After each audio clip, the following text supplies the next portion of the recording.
boy from the Thatta district presented in OPD for lethargy, dyspepsia, anorexia, and coarse tremors for the last 6 months. According to the parents, he was suffered from the icterus, jaundice, 8 months back, but completely recovered by spiritual expertization of their Peer Baba. They admitted that the first cousin of the boy died 2 years back because of the severe jaundice. This is Sai. Actually, I want to write Sai actually. Sai is the black type of a jaundice. It is called Sai. On examination, the temperature is 98 degrees Fahrenheit, pulse 106. It is high volume because the patient was anemic, and the blood pressure is lowered down 89 by 55. Coughing was positive, anemia was positive, coarse tremors were present on the movements of the limbs. They are catalytic type of the tremors. The pedal edema was positive. Liver is palpable, 4 centimeter. Liver span was 16 centimeter. In Pakistan, 11 centimeter is the maximum one. ज़्यादा से ज़्यादा अगर थोड़ा बहुत drunker है तो 12 centimetre है, या 16 centimetre enlargement. He had stammering type of speech with myokymia in the face muscles. They are twitching of the face muscles. Now hemoglobin is 9 gram, the mean corpuscle volume is 80, the MCH is 27, MCH is 32. Total leukocyte count is 3,500, which is about normal, but on the lower side. The platelet is 1,40,000, which is definitely thrombocytopenia. The random blood sugar is 144, blood urea was 32, serum creatinine 0.9. I am coming to the LFT. The total bilirubin is 2.93, is around 3. Direct is 1.1, ALT is 99, AST is 122, which is higher. GGT, gamma GT is 90, and alkaline phosphate is 778. It is a hepatocellular type of a jaundice. Clinically, it is a hepatocellular jaundice, hepatic jaundice. What is the differential diagnosis? What other investigations are helpful? What is the most likely diagnosis? How will you manage? ये 4 questions हैं, पूरी ज़िंदगी आपका पीछा करते रहेंगे. चाहे हम RCP देने जाएं, चाहे वो प्लैब देने जाएं, या आप USMLE देने जाएं, या कैनेडियन एग्जामिनेशन देने जाएं, वो 4 क्वेश्चन आपसे करते हैं. अगर आप चारों क्वेश्चन के जवाब दे देते हैं उनको, तो दे आर सेटिस्फाइड. अब चाहे वो इसको BCQ की शक्ल में दे सवालात दे दें या किसी भी शक्ल में दे दें, करना उन्हें 4 पार्ट में है इसको. तो आप भी इसी तरह कीजिए. इसका सॉफ्ट डेटा ये कि यंग है, जिसको जॉन्डिस हुआ पेशेंट को, उसने न्यूरोलॉजिकल मैनिफेस्टेशन दे रहा है. बहुत सारी डिजीज में होती हैं, नई बात तो नहीं है. और उसने जो है ना peripheral segment of the liver है इस पेशेंट को, जबकि जो है इसका जो रीनल फंक्शन है वो नॉर्मल है पेशेंट का. इसको कोई अदर सिस्टम इन्वॉल्व नहीं है, सिर्फ कि लिवर इन्वॉल्व है और लिवर के साथ ब्रेन इन्वॉल्व है. यहाँ पे जो है 2 सिस्टम्स जो है ना वो इन्वॉल्व है, जिसके ऊपर फोकस किया जाएगा. ये सॉफ्ट डेटा है. हार्ड डेटा ये कि स्पेसिफिकली जो है इसके अंदर जो हेपेटिक जॉन्डिस है जिसके बारे में बात की, तो उसका कोई इफेक्ट है शायद ब्रेन के ऊपर. प्रोबेबली उसने हेपेटोइनकेफेलोपैथी जो है वो की है, या ये क्योंकि डिजीज़ अलग है, हेपेटिक डिजीज़ अलग है और जो है ब्रेन की डिजीज़ अलग है. ये कोमॉर्बिड्स हैं आपस में. हार्ट डेटा के अंदर जो बात बनती है वो ये है कि there are certain markers of the neurological function which are elaborated in this scenario. Further investigation ज़ाहिर है कि दोनों को करना पड़ेगा. एक तरफ लिवर को आपको करना है तो पूरा करें, लिवर की हर चीज़ को करना पड़ेगा. PTNR भी आपको करना है, उसका लिवर जो है उसका अल्ट्रासोनोग्राफी करना है. अगर मज़ीद करना है तो CT करना है, उसका एब्डोमेन का और लिवर को देखना है, आर्किटेक्चर देखना है उसका कि वो किस टाइप का आर्किटेक्चर है. उधर आपको जो है ना वो न्यूरोलॉजिकल सर्वे करने के लिए जो है ना सारे टेस्ट जो न्यूरोलॉजी के अंदर हम करते हैं ट्रेमर्स के लिए हम टेस्ट करते हैं वो आपको सारे कराने, विटामिन B12 से लेके B6 से लेके जिससे ट्यूमर डेवलप होते हैं वो सारे के। एक बच्चा है ज़ाहिर है उसको पार्किंसन डिजीज तो नहीं हो सकती ना भाई, लेकिन इस ध्यान में लाते हुए कि इसको कोर्स ट्यूमर्स हो रहे हैं तो हमने MRI भी कराना है देखने के लिए कि ब्रेन के अंदर कोई प्रॉब्लम तो नहीं आ गई है। तो मेटाबॉलिक कॉज इंक्लूड करके जो मैंने फंक्शनल कॉज के लिए MRI करानी पड़ेगी और इनके बेसिस के ऊपर जो है ना मोस्ट लाइकली डायग्नोसिस बनानी पड़ेगी। और इसके अंदर जो है चूँकि सस्पेक्ट किया जाता है कि ये याद रखिए कि जब भी यंग पेशेंट आए इसको जो है आप 3 दफ़ा दोहराएं अपने ज़िंदगी में और उसको जॉन्डिस हो जाए और वो जॉन्डिस जो है वो हेपेटोसेलुलर जॉन्डिस हो। जो डिजीज़ हैं अपने ध्यान में आपको रखनी है other than hepatitis A, hepatitis B या C के अलावा 3 डिजीज़ के अलावा जो आपने रखनी है वो लिखनी है। विल्सन डिजीज़ लिखनी है, हेपेटोलेंटिकुलर डिजेनरेशन, अल्फ़ा-1 एंटीट्रिप्सिन डिफिशिएंसी भी रखनी है। और तीसरी जो डिजीज़ रखनी है वो मेटाबॉलिक डिसऑर्डर्स हैं, इसके अलावा एंजाइम डेफिशिएंट डिसऑर्डर्स हैं लिवर की, इसके अंदर जो है ना बहुत सारे डिसऑर्डर हैं। इसके अंदर जो है वो जो अनकॉन्जुगेटेड बिलिरुबिन है वो कॉन्जुगेटेड बन नहीं पाता, जो कॉन्जुगेटेड बिलिरुबिन है वो बाहर नहीं आ पाता, उस किस्म के डिसऑर्डर्स हैं लिवर के। तो कहने का मकसद ये था ये डिजीज़ जो है ना जब इन्होंने ध्यान में रखी है, देखो A को हेपेटाइटिस A को एक्सक्लूड कर दिया, B को एक्सक्लूड कर लिया, C को एक्सक्लूड कर दिया इन्होंने, D E को एक्सक्लूड कर लिया, इनमें से कोई भी वायरल हेपेटाइटिस नहीं था। तो फिर बच्चे को जॉन्डिस क्यों हुआ सवाल ये पैदा होता है। लिहाजा उन्होंने क्यों न्यूरोलॉजिकल साइंस थे तो सारे सबसे पहली जो डिजीज़ आई विल्सन डिजीज़ आई। अगर रेस्पिरेटरी सिम्टम्स आते तो अल्फ़ा-1 एंटीट्रिप्सिन आती, because alpha antitrypsin is associated with emphysema.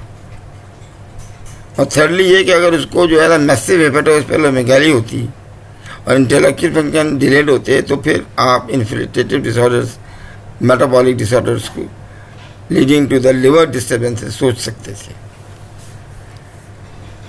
इस पेशेंट का जब जो है ना उन्होंने किया एग्जामिनेशन किया तो केसर प्रेशर रिंग इनको मिल गया। This specific lesion which is slit आई लैम्प एग्जामिनेशन में ऑप्थेल्मोलॉजिस्ट बोल देता है कि केसर प्रेशर रिंग है। अब किसी को है तो वो नॉर्मल आदमी नहीं हो सकता, आप में या मुझ में नहीं हो सकता, इत्तेफाकिया भी नहीं निकल सकता। Kayser Fleischer ring is the sign क्योन of one disease and that is Wilson's disease. The most likely diagnosis is the Wilson disease. Wilson disease जो है नंबर 1 predominantly liver हो सकती है, नंबर 2 predominantly neurological हो सकती है लेकिन liver इतना इन्वॉल्व ना हो, और थर्ड ये है कि दोनों मिक्स हो सकती है। लाइन्स ऑफ मैनेजमेंट ये है कि जाहिर है कि जो है it is the copper disturbance, तो कॉपर को आपको चेकआउट करना है। जो कॉपर है जिस्म के अंदर टोटल कॉपर उसको आपको हाफ से कम कर देना है। लिहाजा the drugs involve here are the shielding agents और the drugs which can excrete the calcium to outside the body. The Wilson disease is also called hepatolenticular degeneration because lenticular is a basal ganglion, lenticular bacilli, and hepato means liver के साथ जो है अगर basal ganglion involve हो गया और degeneration हो गई because of the deposition of the copper is called Wilson disease. Background ये था कि ये कनार विल्सन है ऑटोसोम 1912 में, he has discovered a mutation of ATP78 gene on chromosome 13 and he's got defective biliary excretion of copper। ये भी उसने पकड़ लिया। 30 इफेक्टेड इंडिविजुअल पर मिलियन पॉपुलेशन इन्होंने बताया एट द इंसिडेंस। पाकिस्तान का सुन लीजिएगा कि मैंने अब तक ये केसेस देखे हैं 5 total in my 37 years of clinical practice plus 5 years of मौजूद, तो 43 साल में मैंने 5 केसेस देखे। एक तो ये था कि वो इंडिविजुअल केस देखा है, और 4 जो देखे वो फैमिली में एक ही फैमिली के लोग थे। मेजॉरिटी डायग्नोसिस जो है ज़्यादातर यंग थे, वो 15 to 35 ईयर्स पे, क्योंकि इनका सर्वाइवल इससे ज़्यादा होता नहीं है।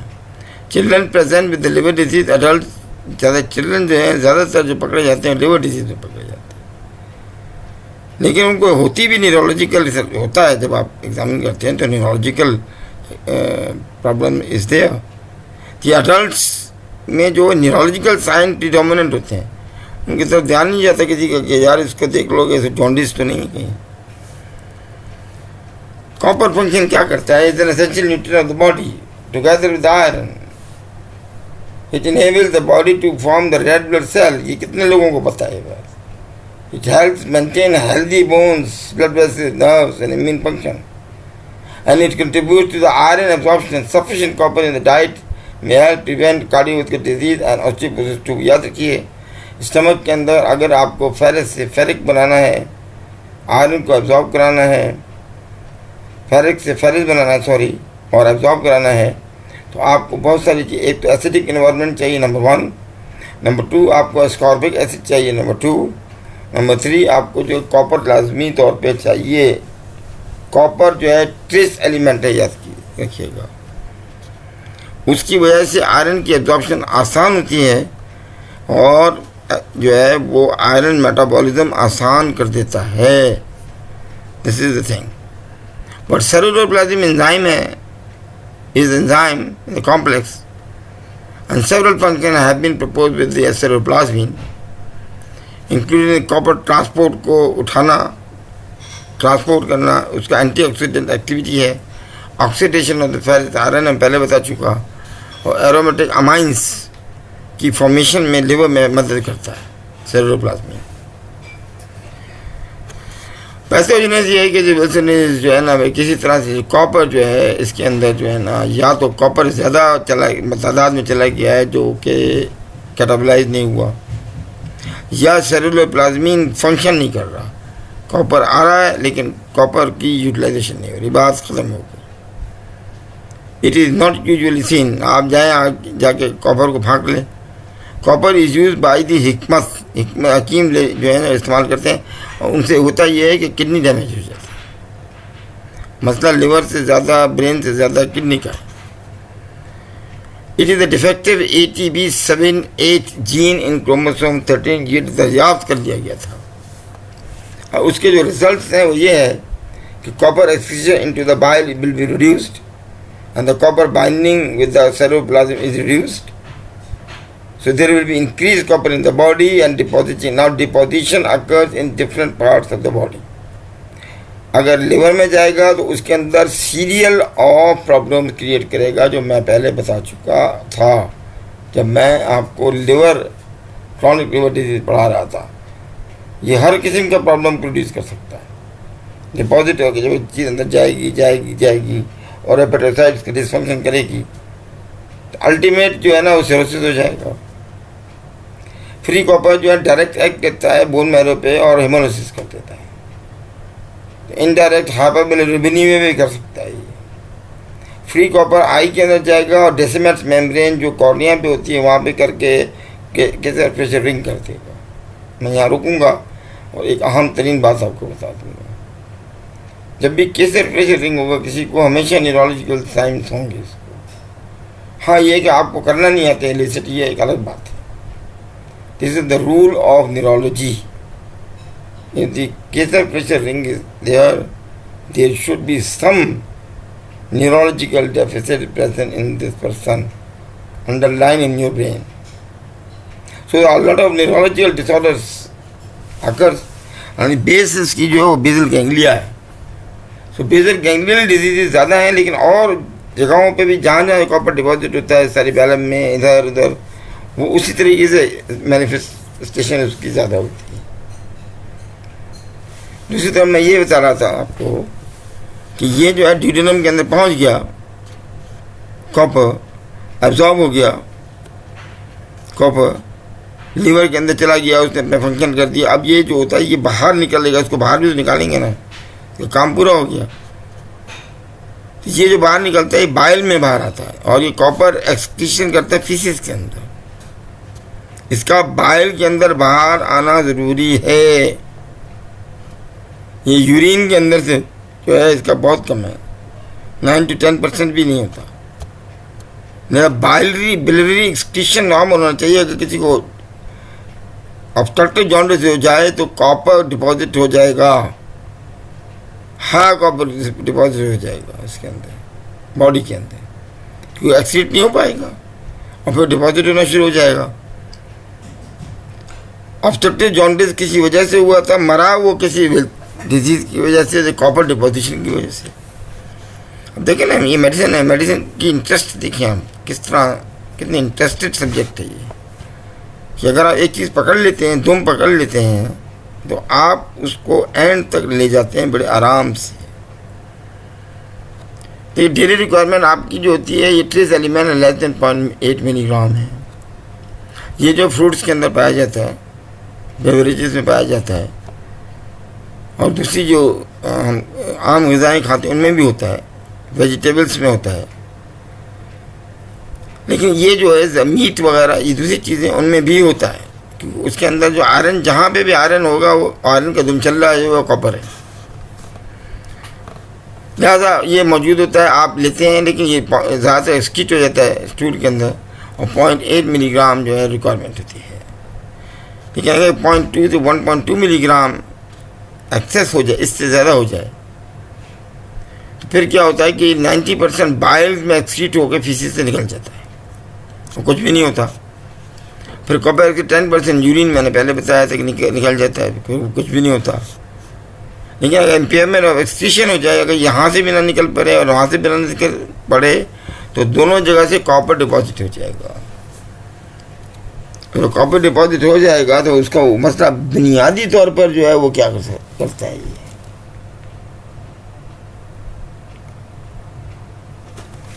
बुनियादी जो है ना इसका ये कि कॉपर वाटर हाइड्रोजन पर ऑक्साइड लिवर में एक्ट करता है और बनाता है कॉपर 2, इन वैलेंसी इसकी सब 2 है, प्लस OH प्लस OH, ये रेडिकल्स हैं।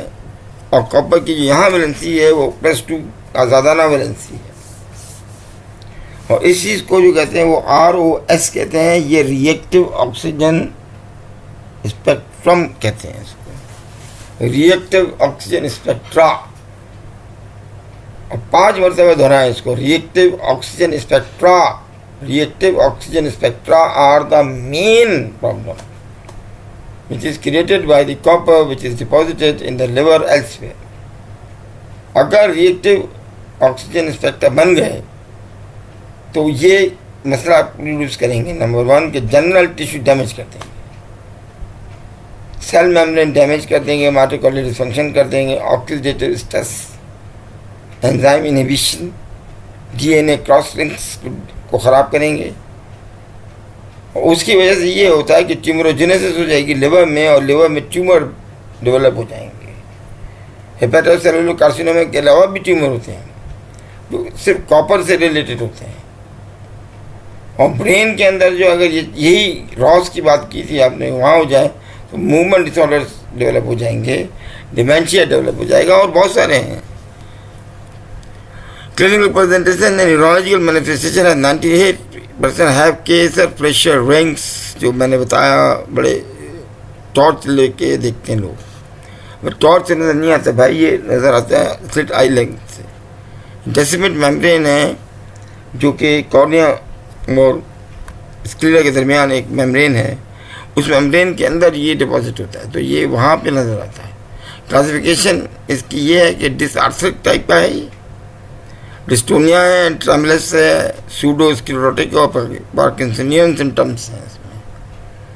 अभी ये कम लिखा गया है, इससे भी ज़्यादा है रहता। ये कोईओ टाइप का है, ये डिमेंशिया टाइप का है, सीजर टाइप का है, हाइपररिफ्लेक्सिया है, ऑटोनॉमिक डिसफंक्शन है, राजे सर्डिनोलिकस है।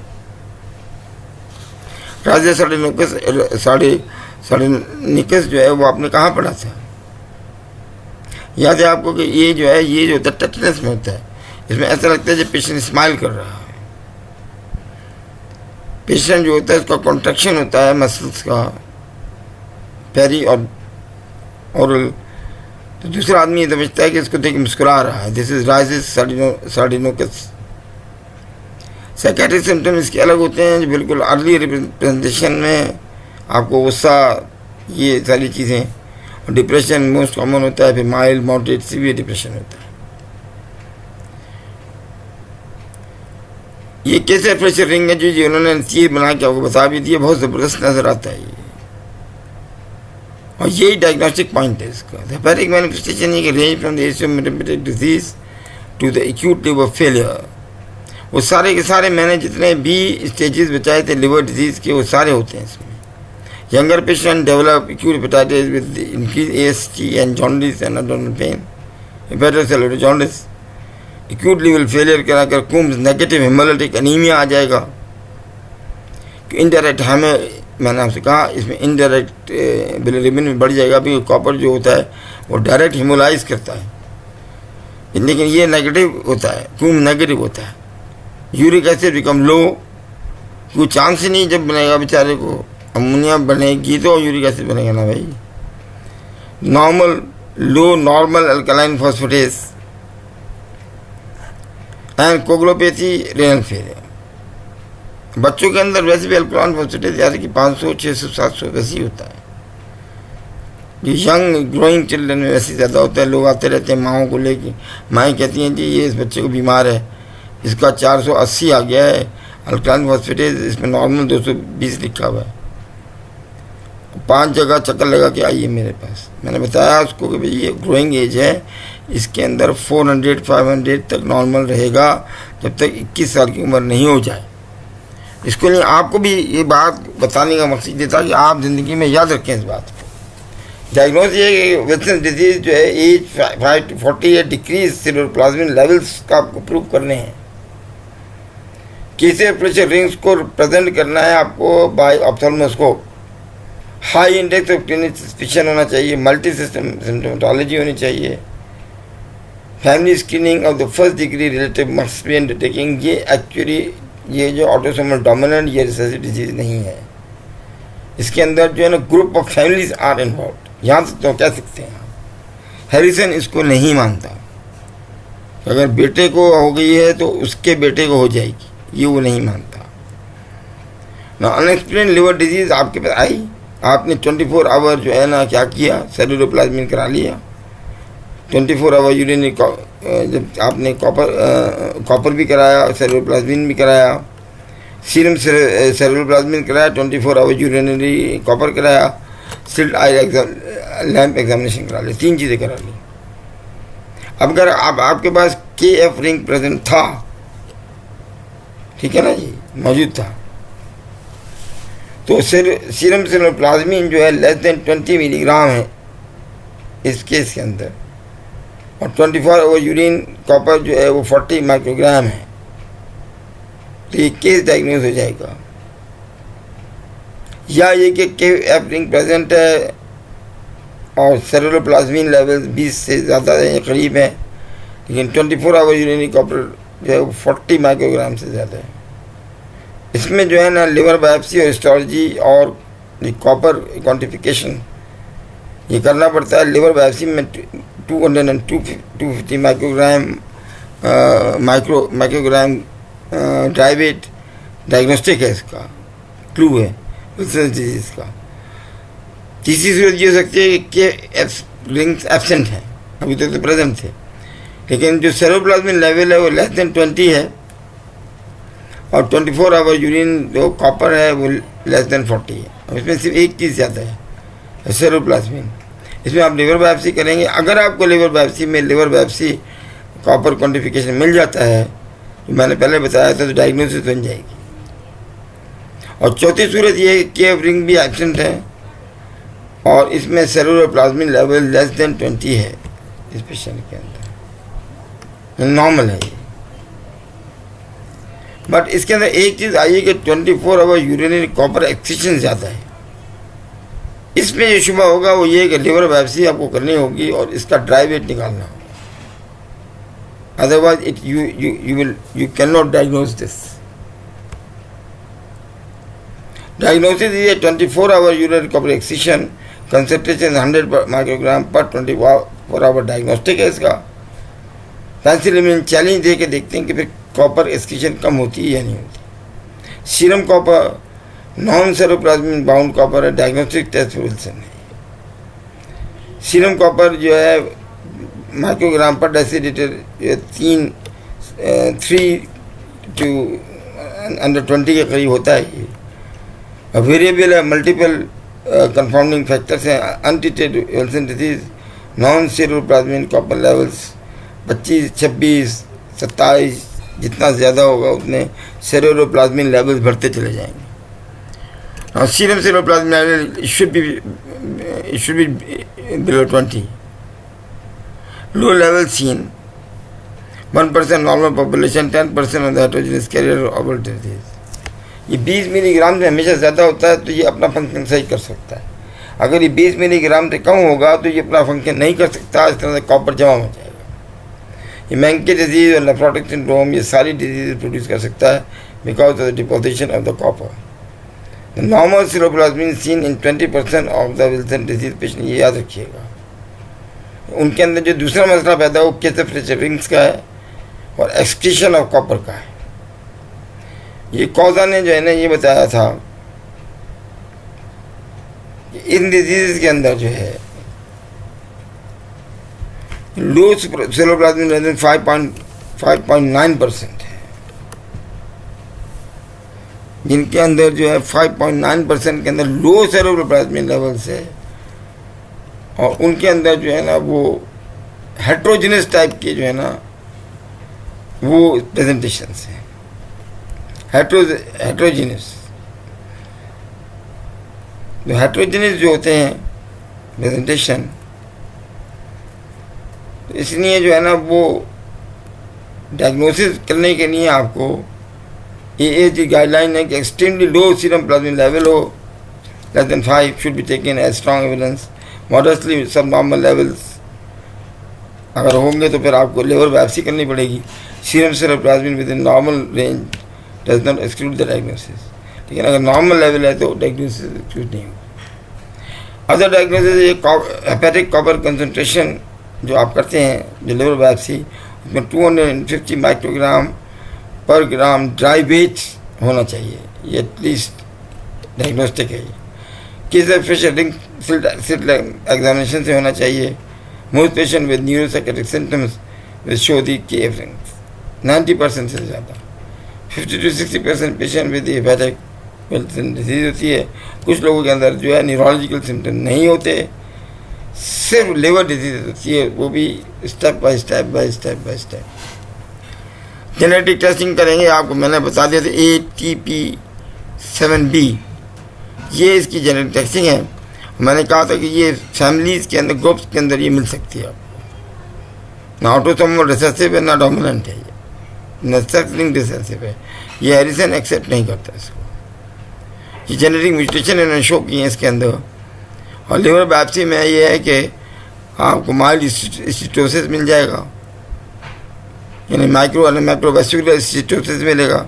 ये मौजू है हमारा, it is infiltrated disease, glycogenated nuclei in the hepatocytes, focal hepatocellular necrosis मिलेगा। Features of auto immune hepatitis के जो आपको मिले थे, जैसे मैंने पहले पढ़ाए हैं, वो उसी टाइप से मिलेंगे आपको। फाइब्रोसिस, माइक्रोनोडुलर सिरोसिस मिलेगा। अर्ली स्टेजेस में copper in cytoplasm, later stages in lysosome में मिलेगा।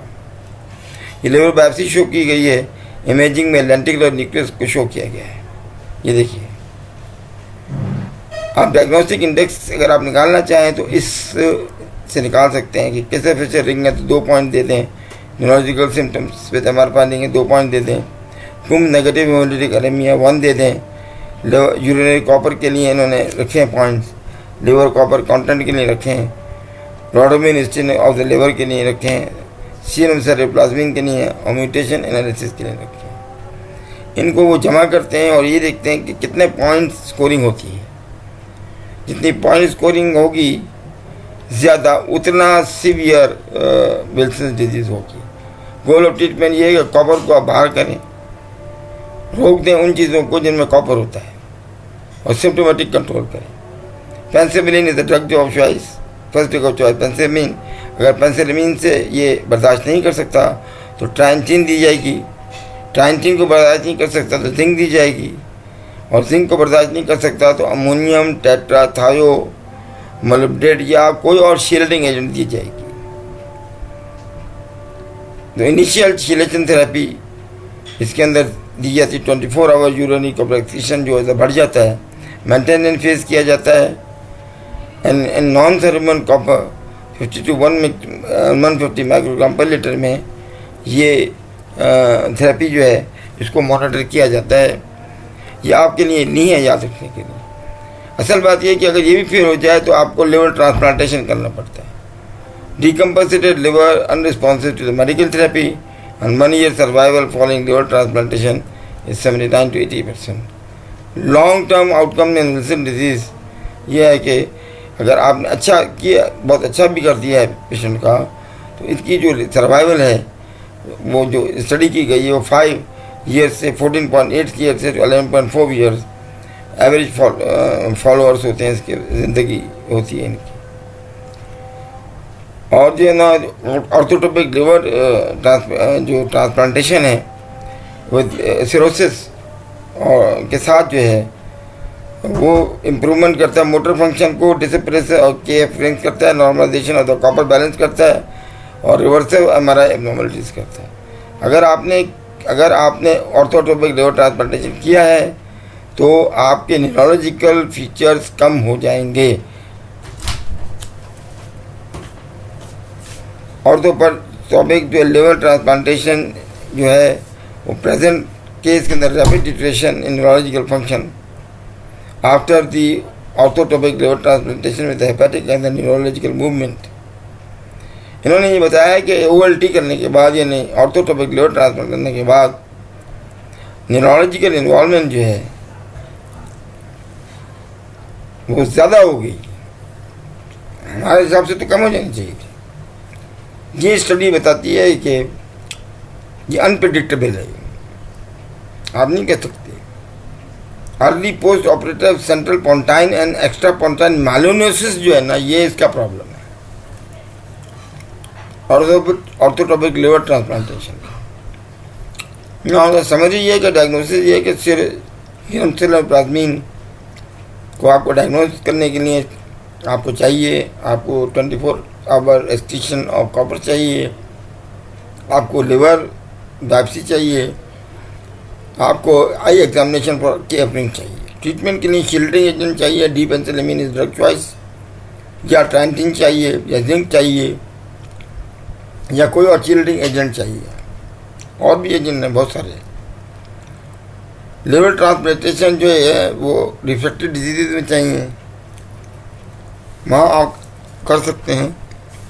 एक्यूट लिवर फेलियर में unclear benefits and possible harm of the orthotopic liver transplantation in neurological disease. ये याद रखिए, कुछ लोगों के अंदर न्यूरोलॉजिकल डिजीज़ को नुकसान होता है, इसके बारे में प्रिडिक्शन करना बहुत मुश्किल है, लेकिन अक्सर जो है फ़ायदा होता है। Chelation therapy and the orthotopic liver transplantation prolong survival has been become normal. 14 से लेके 18 साल तक ज़िंदगी अच्छी होती है। Thank you very much for listening to this lecture, and I am actually dealing with the infiltrative and the metabolic disorder of the liver. We will inshallah continue with the other lecture which is focused on the metabolic disorders of the liver. Thank you. I am Professor Sayyid Ali Adil Naqvi. Allah Hafiz.